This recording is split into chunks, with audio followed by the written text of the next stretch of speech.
What's going on, everybody? It's that time of the week again. Welcome to the Relo Show, Real Estate by Loan Officers. As always, with me today, Mark Sullivan, aka Approved with Mark. What's going on, Mr. Mark? What is happening? What is happening?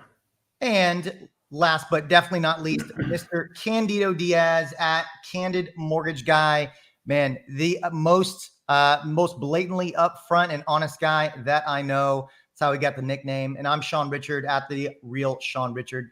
Thanks so much for joining us today, everybody. We're excited to be here. We've got a phenomenal show put together for you today. And really, really good topic that I don't know, guys, what do you think? I think a lot of the industry struggles with our topic today. You know, we're going to tease a little bit, but what do you guys think? Would you agree with that? Yeah, I think it's probably one of the most asked things. If people ask me, hey, what am I doing, or talking about a process, it's something that I think we all do a lot of. And it's definitely something I get asked, hey, how do you do this as easily as you do? 1,000%. It's one of those things where people just are afraid to do it. You just got to get over it. That's what I would say. Well, here's the beauty about the topic today, guys, is we're going to talk about the basics. We're going to talk about making it easy. We're talking about how to integrate it into your planning schedule for your business. But first, let's kick it off with wins and losses. Let's talk about the week. Candido, man, go for it. Yeah. So this week had it was a lot, man. What a busy week. Had a ton of one-on-ones, which was fantastic. And last Thursday, I'm part of the Connecticut Mortgage Bankers Association Young Mortgage Professionals. We had our summer social. It was at Hawk Ridge Winery, and it was absolutely beautiful. We had a great turnout. I really couldn't have asked for better weather, other than the fact that it was like 100 degrees. So it was a lot of fun. Hopefully we got a few people watching today. But yeah, I did happen to get a couple questions on the subject we're talking about today. So I think that's a pretty good teaser. Mark, how did your week go? Yeah.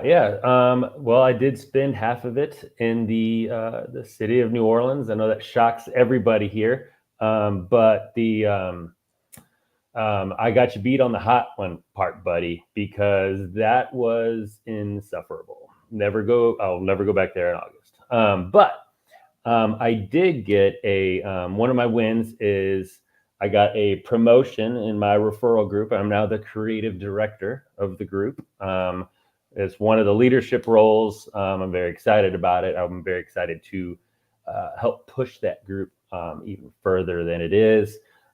Took quite a few apps. People getting excited about rates coming down a little bit, but took a couple apps that are now pre-approved, and we'll see what they do. My loss is my steps.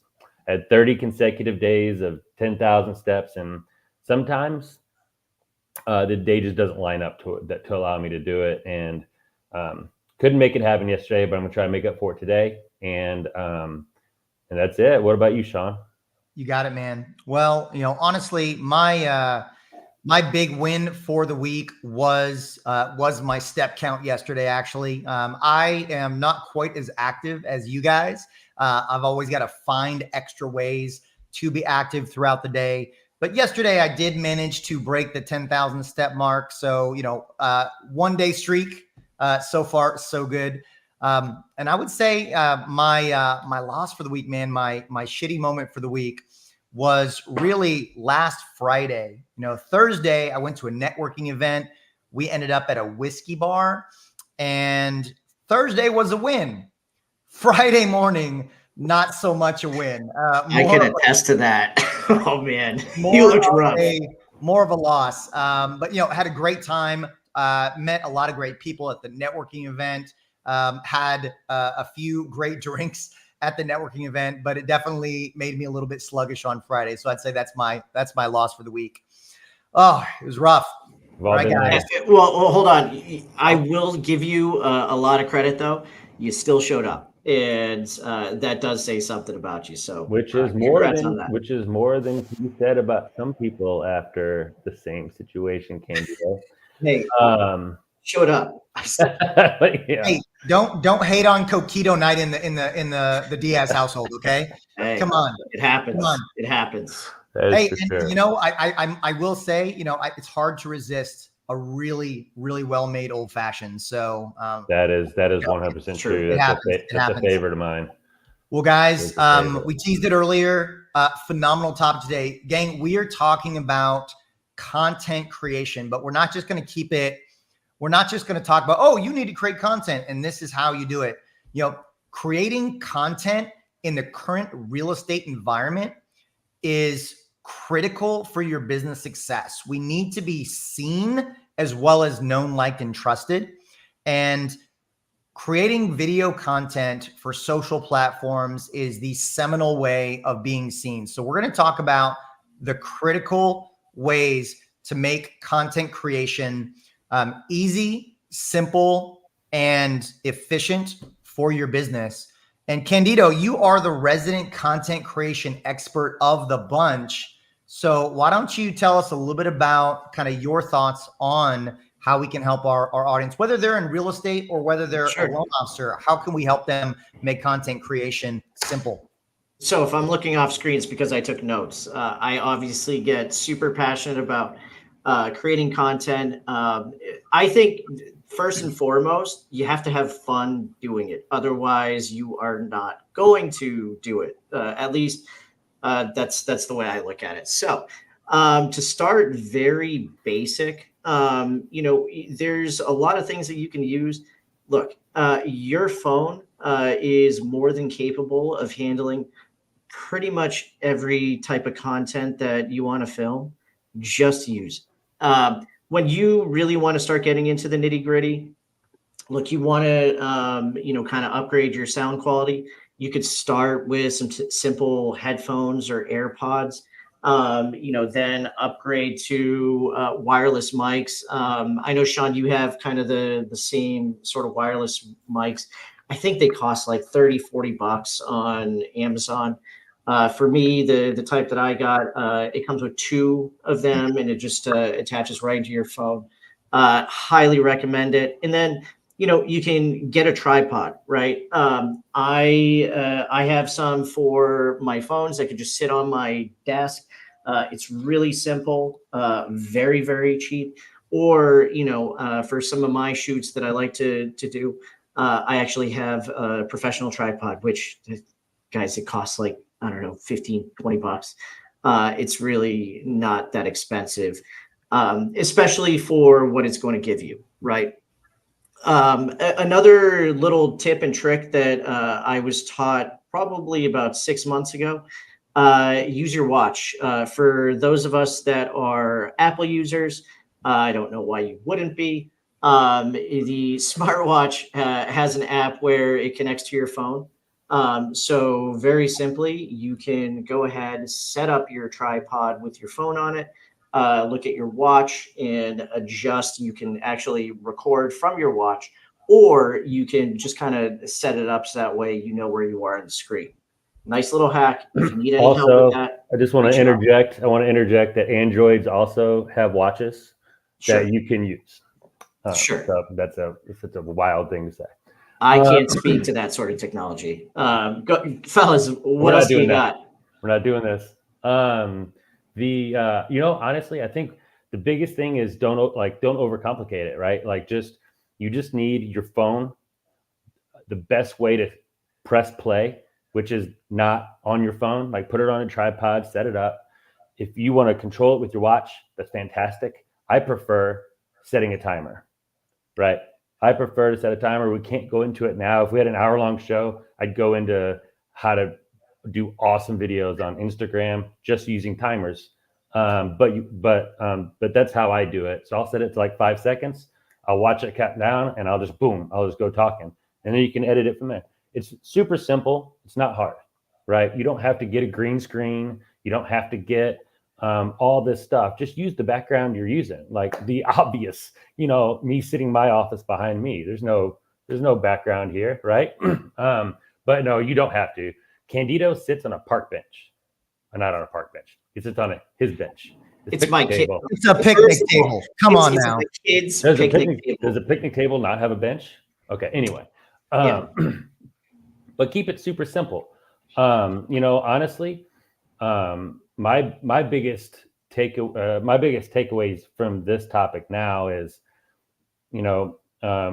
putting your videos in the right spot and knowing how to use social media to get it in front of the right audience. One thing that we do in the real estate field, whether you're a real estate agent, whether you're a loan officer, there's a lot of topics that are time sensitive, that whatever you're talking about expires in 24 hours, right? Whether it's talking about the market, it could be a lot of different things, but a lot of that stuff expires immediately, right?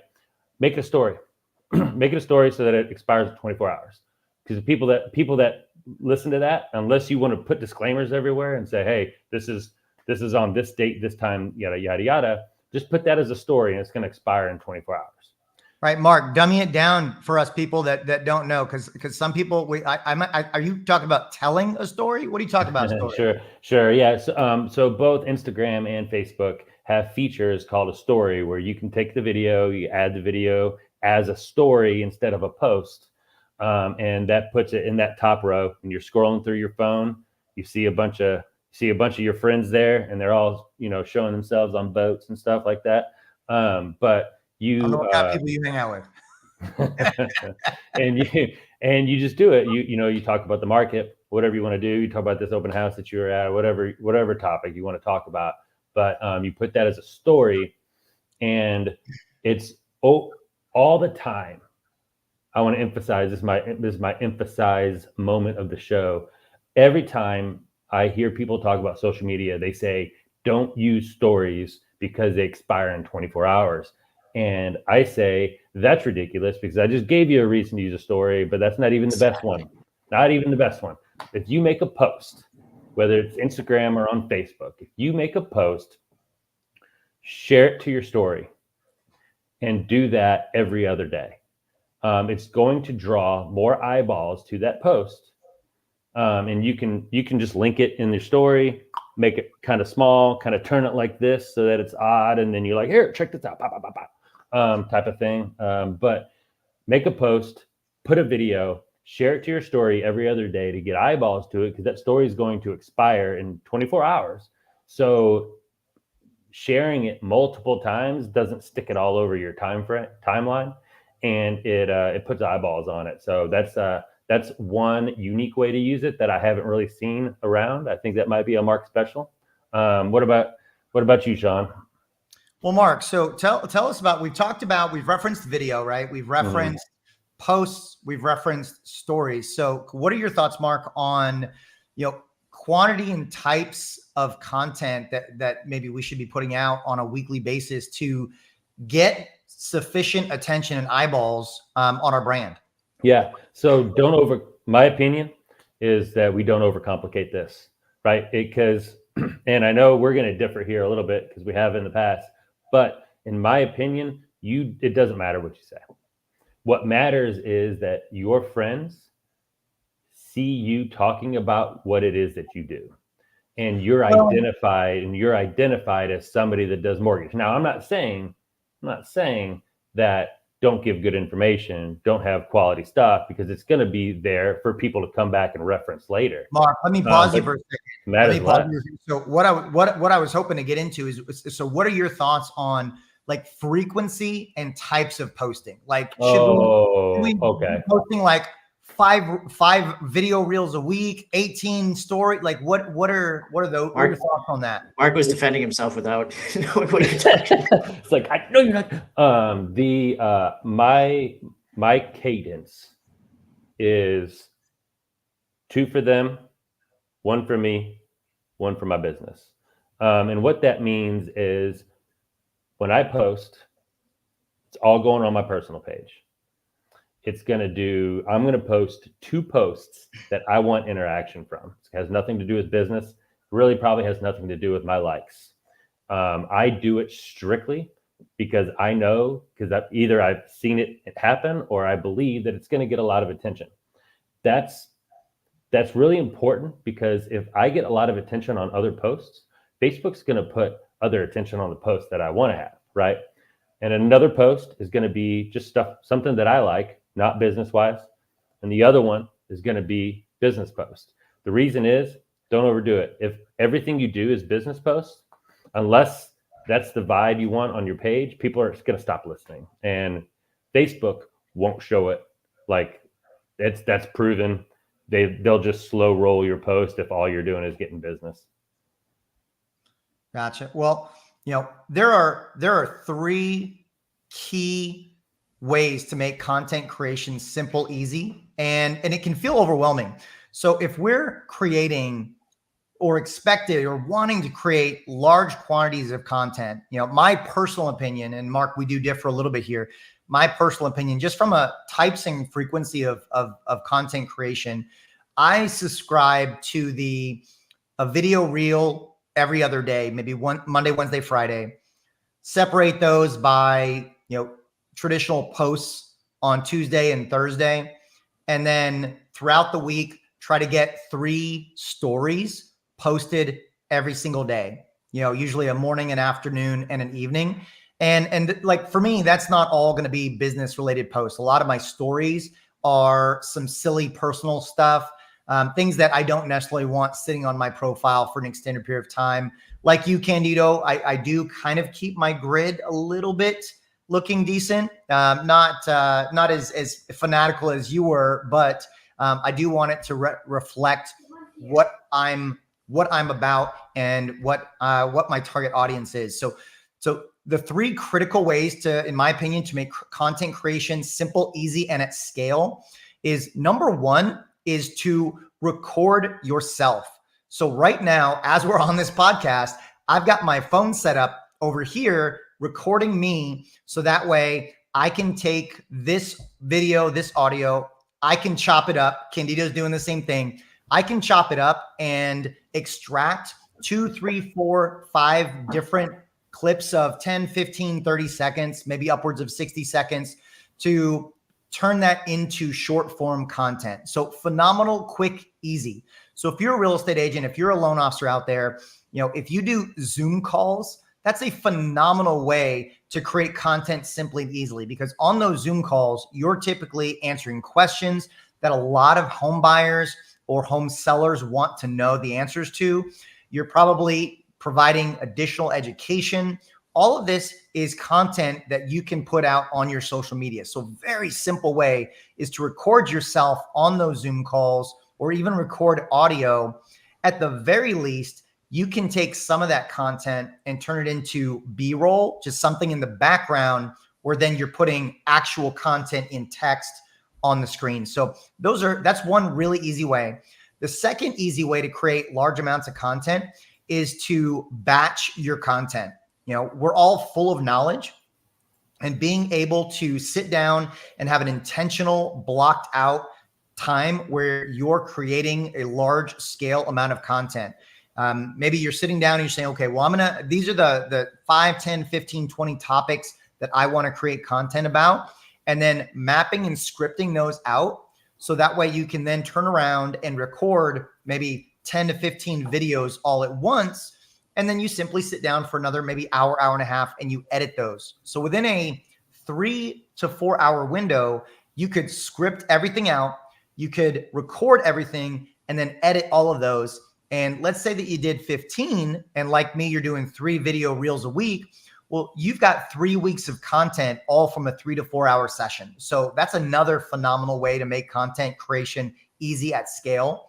And then the third way to make content creation easy at scale is utilizing technology.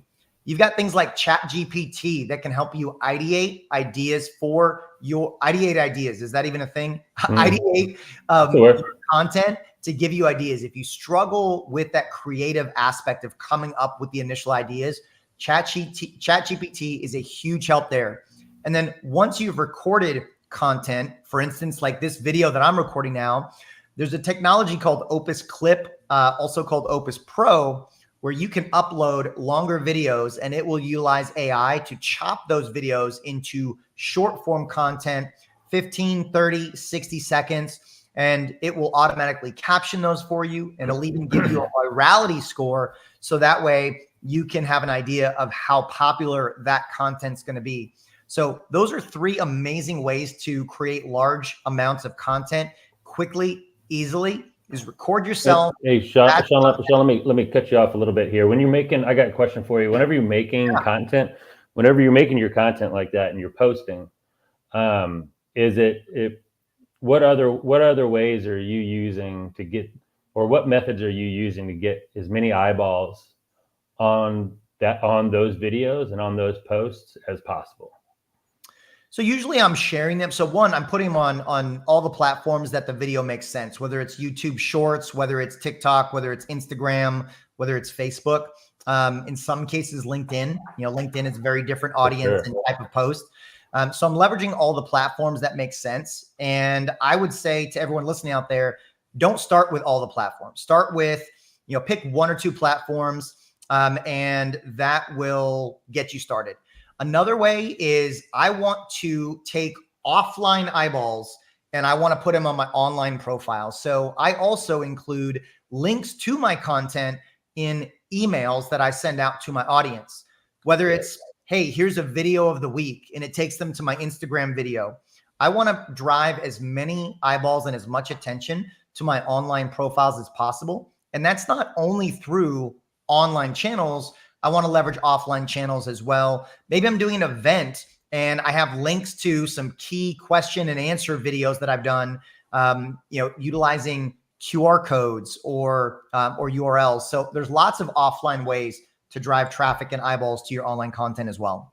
That's awesome. And I think that's something that a lot of us utilize that, a lot of people don't. A lot of people don't think about, they're like, hey, I'm just gonna make this video. I stuck it on there. I made the video, I put it online and I'm good.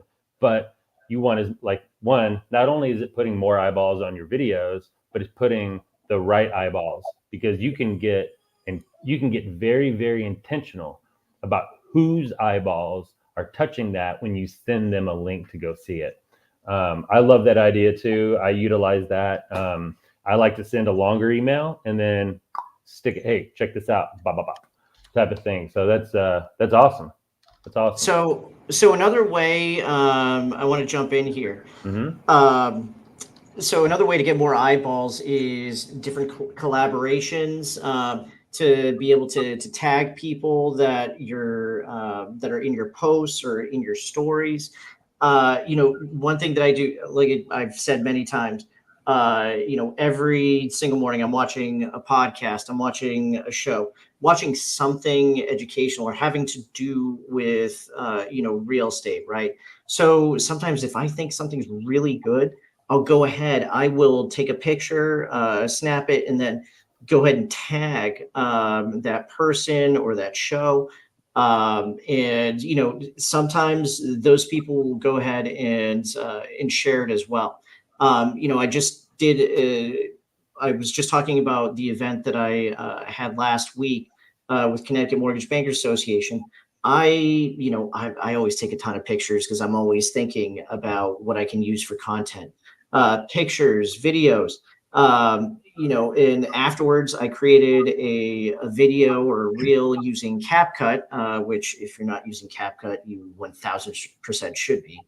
I used the app CapCut, and I tagged everyone that was involved or in a picture. And it was a great, very simple way to not only get myself exposure, but exposure for the organization as well. So, a couple of different ways there to be able to, include other people and, kind of get your branding out to the masses. Candido, the serial tagger. I think, and I'll throw this out there as one more way to get other people involved. So, if you've got in your circle of influence people that you know and trust and like their opinions, share your content, a piece of your content directly to them and say, hey, I really value and trust your opinion. Would you mind taking a quick look at this and just give me your thoughts, right? And so now you're DMing your content to people who maybe didn't or wouldn't see your content. So another way to just kind of get your content in the hands of other people. With that being said, I'll end on this note. If you're only creating industry content, you're doing it wrong. We all need to be creating industry adjacent content. And so what do I mean by industry adjacent content? As an example, as a mortgage loan officer, I could easily be creating a bunch of content about mortgage, and it's not sexy. It's not fun. It's not boring unless I can somehow find a way to make it that. But what I also try to do is create tons of content on mortgage adjacent topics, things that eventually will impact people's ability to buy a home, but not directly mortgage education. I might talk about how to manage your credit, how to rebuild your credit score. I might talk about I'm about to do a post later this week, the 5 most critical financial accounts that you should have to build wealth.